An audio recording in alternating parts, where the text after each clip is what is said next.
এ যেন চাঁদপুরের খুদে মেসি।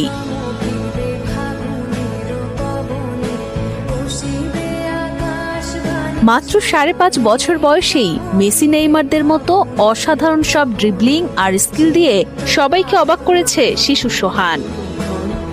আমি দেখি নাই যে এরকম বল নিয়ে কেউ খেলাধুলা করে, আর ওর চাইতে বলের ওজন বা বলটা অনেক বড়, পুরোই একেবারে ব্যতিক্রম আর কি আমাদের মতলবের মধ্যে ছেলেটা। বাবার কাছ থেকেই ফুটবল খেলা শেখার হাতেখড়ি সোহানের। তার বাবা একজন সাইকেল মেকানিক হলেও ফুটবলের প্রতি রয়েছে তার ভালোবাসা, তাই তিনি চান ছেলেকে সেরা ফুটবলার বানাতে।